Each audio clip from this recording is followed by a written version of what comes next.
Shalom umat Tuhan, apa kabar hari ini? Biarlah kita tetap semangat dalam menjalani keseharian kita, terlebih semangat dalam membaca firman Tuhan, semangat berdoa dan semangat dalam segala sesuatu yang baik bagi kita. Kita ada pengharapan di dalam Tuhan. Mari tetap berharap bahwa Tuhan akan menolong kita, memberikan kekuatan kepada kita, dan kita tahu bahwa masa depan kita adalah masa depan di dalam Tuhan. Puji Tuhan, dan kita akan masuk kepada pembacaan dan perenungan firman Tuhan kita hari ini, yaitu dalam kitab Bilangan 19-21. Ada banyak hal yang menandai pembacaan kita pada hari ini, dan kita juga dapat melihat bagaimana Tuhan tetap ada bagi bangsanya. Bangsa yang bebal di hadapan Tuhan, tetapi sekali Tuhan mengasihi, dan Tuhan akan tetap mengasihi sepanjang mereka tidak memberontak dan tidak melakukan dosa dengan sengaja di hadapan Tuhan. Dan Tuhan itu sangat adil terhadap siapapun. Dan kita akan melihat di dalam pasal yang ke-19 dimulai dengan pentahiran, dan Tuhan memberikan jalan keluar bagi mereka, khususnya untuk menjadi tahir untuk hal-hal yang berkaitan dengan mayat. Kita lihat sebelum-sebelumnya ada banyak yang dilakukan oleh Tuhan, sehingga mereka harus mengurus banyak mayat, kematian yang banyak di antara orang Mesir, dan Tuhan memberikan kepada mereka cara bagaimana mereka dapat menjadi tahir, termasuk para imam yang melayani masyarakat. Dan salah satu solusinya adalah air pentahiran yang diberikan kepada Tuhan, kepada bangsa Israel sebagai aturan bagi mereka, sebagai satu kewajiban yang mereka harus lakukan. Dan air pentahiran itu Tuhan menyuruh Eleazar, anak dari Harun, sebagai imam untuk membakar lembu betina merah yang tidak bercelah, dan itu dibakar seluruhnya, seutuhnya dibakar. Dan kita lihat di ayat yang ke-9, firman Tuhan berkata, maka seorang yang tahir haruslah mengumpulkan abu lembu itu dan menaruhnya pada suatu tempat yang tahir di luar tempat perkemahan, supaya semuanya itu tinggal tersimpan bagi umat Israel untuk membuat air pentahiran. Itulah penghapus dosa. Karena Eleazar yang melakukannya, jadi dia tidak masuk orang yang tidak tahir karena bersentuhan dengan barang yang binatang yang sudah mati. Jadi ada orang tertentu yang akan menyimpan, mengumpulkan abu itu dari pembakaran lembu betina merah yang tidak bercelah itu. Kemudian itu dipakai untuk ditambahkan air dan jadi air pentahiran untuk umat Israel. Dan di situ juga berbicara tentang bagaimana seseorang bisa dikatakan najis apabila bersentuhan dengan mayat dan sebagainya, dan juga aturan-aturan bagaimana pentahiran itu dapat dilakukan. Dan kita akan maju ke pasal yang ke-20. Di situ berbicara pada saat mereka tiba di padang gurun Sin dan mereka tinggal di Kades, mereka membuka tenda. Lalu pada masa itu Miriam, kakak perempuan dari Musa, itu meninggal. Dia mati di sana. Dan mereka selanjutnya meneruskan perjalanan mereka. Dan di ayat 2-13 bercerita bagaimana mereka tiba di Meribah. Dan di Meribah tidak ada air. Jadi bangsa Israel menghadap Musa dan Harun kembali, lalu mereka mulai mengeluh dan meminta Musa untuk berdoa kepada Tuhan. Dan seperti biasanya Tuhan suka mendengar. Musa datang dan berdoa. Dia pergi ke kemah pertemuan, ke depan pintu dan sujud di hadapan Tuhan. Lalu Tuhan berfirman kepada Musa sedemikian di ayat yang ke-8 berkata, ambillah tongkatmu itu dan engkau dan Harun kakakmu harus menyuruh umat itu berkumpul. Katakanlah di depan mata mereka kepada bukit batu itu supaya diberinya airnya. Demikianlah engkau mengeluarkan air dari bukit batu itu bagi mereka dan memberi minum umat itu serta ternaknya.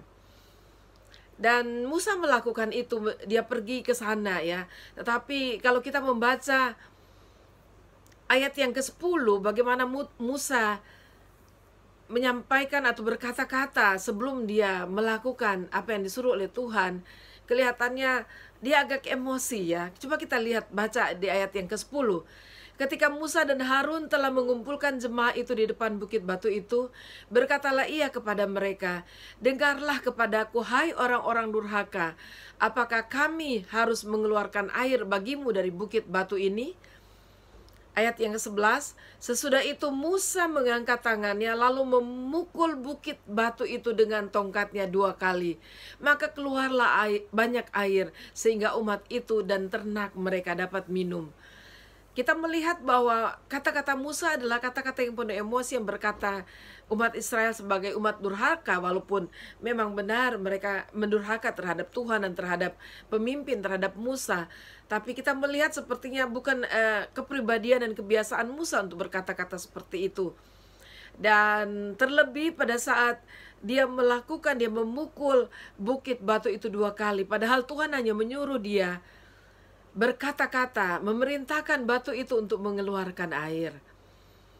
Dan itu sesuatu yang mendukakan hati Tuhan melihat seorang Musa melakukan hal sedemikian. Tetapi kita melihat di sini bahwa itulah manusia. Musa di dalam kemanusiaan juga bisa terpengaruh dengan keadaan sekitarnya. Ayat yang ke-12 kita lihat Tuhan berfirman kepada Musa dan Harun, "Karena kamu tidak percaya kepadaku dan tidak menghormati kekudusanku di depan mata orang Israel, itulah sebabnya kamu tidak akan membawa jemaah ini masuk ke negeri yang akan kuberikan kepada mereka."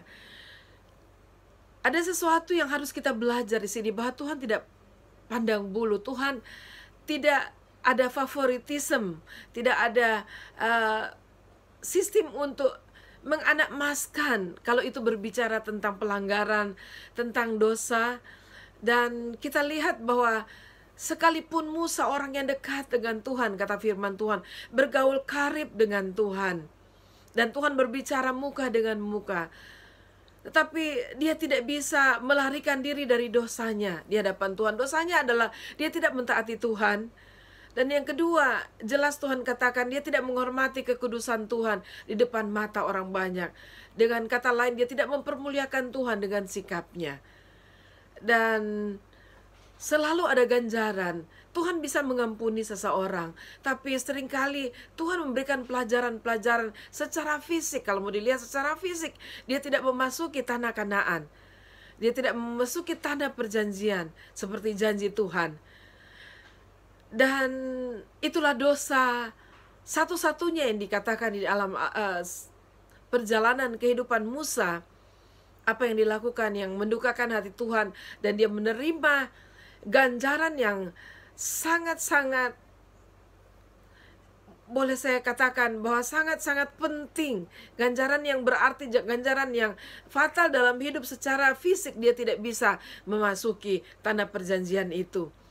Dan pelajaran berharga bagi setiap kita, terlebih sebagai pemimpin-pemimpin, bahwa kita tetap juga harus menjaga hati kita, harus menjaga emosi kita. Sekalipun kita berhadapan dengan orang-orang yang dapat membangkitkan emosi kita menjadi marah, tetapi jagalah hati kita, jagalah emosi kita, sehingga kemarahan kita tidak mengakibatkan kita berdosa di hadapan Tuhan. Itu pelajaran berharga yang secara pribadi saya dapatkan juga dalam pembacaan kita pada hari ini. Ayat 13 dikatakan, itulah mata air Meriba, tempat orang Israel bertengkar dengan Tuhan, dan ia menunjukkan kekudusannya di antara mereka. Kita melihat bahwa Tuhan juga dapat memakai umat hambanya melalui penalti yang Tuhan berikan untuk menunjukkan kekudusan Tuhan yang harus dihormati. Walaupun akhirnya kita melihat di ayat yang ke-13 ini ada alasan Musa menjadi emosi, yaitu orang Israel bertengkar dengan Tuhan. Tetapi saudara, kita melihat sebagai hamba Tuhan, seberapa berat pun tanggungan yang harus kita hadapi, seberapa berat pun kekesalan yang harus kita hadapi di hadapan umat Tuhan, tapi kita harus menjaga hidup kita sedemikian rupa, harus memperkenankan Tuhan. Dan ayat-ayat selanjutnya di pasal yang ke-20 ini, kita melihat bahwa umat Israel mulai melakukan perjalanan mereka. Perjalanan panjang, dan juga awal dari mereka berhadapan dengan bangsa-bangsa, dengan peperangan-peperangan yang harus mereka lewati pada saat dalam perjalanan mereka. Dan akhirnya mereka sampai ke daerah berbatasan dengan Edom, sehingga Musa harus menyuruh utusan untuk meminta kepada Edom untuk mengizinkan mereka melintasi negerinya, melewati negeri orang Edom. Tetapi Edom menolaknya, sehingga akhirnya mereka menyimpang meninggalkan Edom dan melewati daerah yang lain. Dan mereka sampai di Gunung Hor. Dan di Gunung Hor, di pegunungan Hor ini, Tuhan meminta Musa untuk melakukan penyerahan jabatan imam dari Harun kepada Eleazar anaknya. Dan Musa diminta untuk membawa Harun dan Eleazar untuk naik ke gunung. Lalu kemudian Tuhan menyuruh Musa untuk melepaskan pakaian kebesaran, pakaian imam yang dipakai Musa, yang diperintahkan Musa, yang dipakai oleh Harun, dan diperintahkan Musa untuk naik ke gunung. Lalu kemudian Musa menanggalkan pakaian imam itu, lalu kemudian memberikan kepada Eleazar. Pakaian imam yang dipakai Harun adalah pakaian imam yang khusus karena dia bisa masuk ke tempat kudus. Dan itu akhirnya diturunkan kepada Eleazar. Dengan kata lain, Eleazar dapat melakukan tugas-tugas yang diperintahkan atau diberikan Tuhan kepada Harun. Dan di ayat-ayat yang saudara bisa baca, ayat 29 sampai 20, ayat 22 sampai 29, akhirnya Tuhan berbicara kepada Musa bahwa inilah saatnya Harun harus kembali dengan leluhurnya. Itu berarti dia harus mati. Dan akhirnya Harun mati di atas Gunung Hor. Dan Eleazar bersama dengan Musa turun bersama-sama dari Gunung Hor itu dan mendapatkan umat Israel. Dan umat Israel melihat bahwa akhirnya Harun tidak bersama-sama dan mereka mengerti bahwa Harun sudah mati. Lalu mereka berkabung di situ selama 30 hari. Dan sesudah itu di pasal yang ke-21, dan mereka akhirnya sampai di daerah di Horma, lalu mereka akhirnya berhadapan dengan raja negeri Arad, orang Kanaan yang tinggal di Negeb. Dan mereka menyerang orang Israel dan mereka menawan beberapa orang dari orang Israel sebagai bukti kekalahan bangsa Israel. Tetapi bangsa Israel tidak mau berhenti di situ, mereka bernasar kepada Tuhan. Mereka berbicara di ayat yang kedua di pasal 21 katakan, maka bernasarlah orang Israel kepada Tuhan, katanya, jika engkau serahkan bangsa ini sama sekali ke dalam tangan kami, kami akan menumpas kota-kota mereka sampai binasa. Dan akhirnya Tuhan mendengar doa mereka dan Tuhan memberikan kemenangan atas raja negeri Arad itu, yaitu orang Kanaan ini, dan mereka akhirnya menang dan mereka akhirnya menduduki tempat itu. Dan mereka akhirnya melanjutkan perjalanan mereka. Dan saudara, di pasal 21 ayat 4 dan 9 ini juga diwarnai dengan penyakit lama bangsa Israel. Penyakit lama yang kambuh lagi. Dan mereka bersungut-sungut di hadapan Tuhan. Dan mereka berkata, di ayat yang kelima dikatakan, lalu mereka berkata-kata melawan Allah dan Musa, maka apa kamu memimpin kami keluar dari Mesir supaya kami mati di padang gurun ini? Sebab di sini tidak ada roti dan tidak ada air, dan akan makan makanan hambar ini kami telah muak. Dan saudara yang kekasih, itu ayat yang kelima. Dan tidak menunggu lama. Pada waktu-waktu yang lalu kita membaca waktu mereka mengeluh tentang makan, tentang minum, Tuhan langsung memberikan. Tapi kali ini Tuhan menjadi murka atas bangsa Israel. Tidak menunggu lagi. Musa tidak sempat untuk berbicara kepada Tuhan. Dia tidak sempat untuk berdoa, bersyafaat kepada Tuhan. Di ayat yang ke-6, lalu Tuhan menyuruh ular-ular tedung ke antara bangsa itu, yang membangun mereka sehingga banyak dari orang Israel yang mati. Tuhan tidak menunggu lagi. Saudara, kita harus berhati-hati dengan Tuhan. Kadang kalau kita mengeluh, kita bikin ulah kepada Tuhan, lalu kita berdoa, Tuhan jawab. Tidak selalu seperti itu. Karena Tuhan mau di segala proses hidup kita harus bertumbuh di dalam Tuhan. Kita harus belajar untuk percaya dan mempercayakan perjalanan hidup kita ke dalam tangan Tuhan.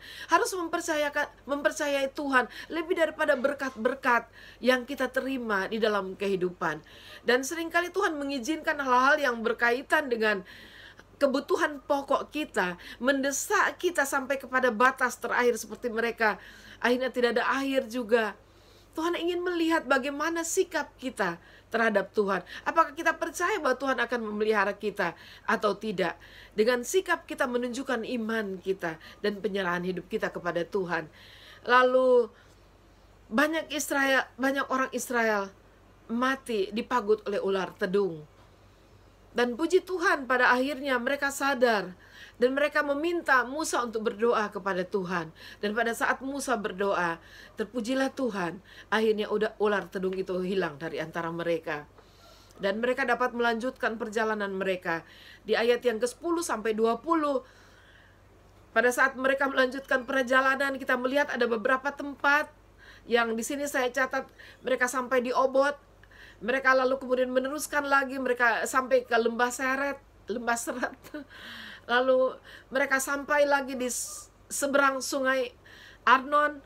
Lalu mereka sampai ke Bir, dan puji Tuhan ada hal yang menggembirakan di Bir. Mereka bertemu dengan sumur.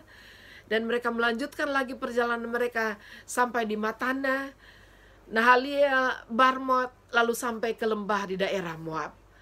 Dan ayat 21 dan sampai 30 berbicara mereka berhadapan dengan Sihon dan melawan Raja Sihon, Raja Hesibon, dan mereka menang.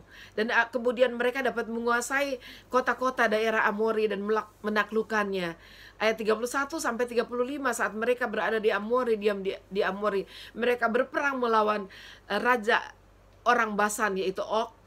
Dan puji Tuhan, ini diakhiri dengan sesuatu yang menyenangkan. Dengan penyertaan Tuhan mereka mengalahkan Og, Raja Basan. Mari saudara, kita belajar untuk memperkenankan Tuhan di dalam kehidupan. Karena tidak peduli siapapun kita, seperti Musa dan Harun, akhirnya mereka tidak dapat memasuki tanah perjanjian itu karena pelanggaran mereka. Dan satu hal kita belajar, kalau saudara merasa saudara orang awam, saudara jemaat, dan selama ini saudara memperhatikan kehidupan dari hamba-hamba Tuhan, mari jagai hati saudara. Jangan cepat menghakimi, tapi berdoalah bagi mereka. Serahkan mereka di hadapan Tuhan, karena Tuhan tidak pernah pandang bulu terhadap dosa dan pelanggaran manusia, termasuk hamba-hambanya. Saya akhiri di sini dengan pesan untuk mari kita waspada, kita berhati-hati dan jaga hidup kita di hadapan Tuhan. Tuhan Yesus memberkati.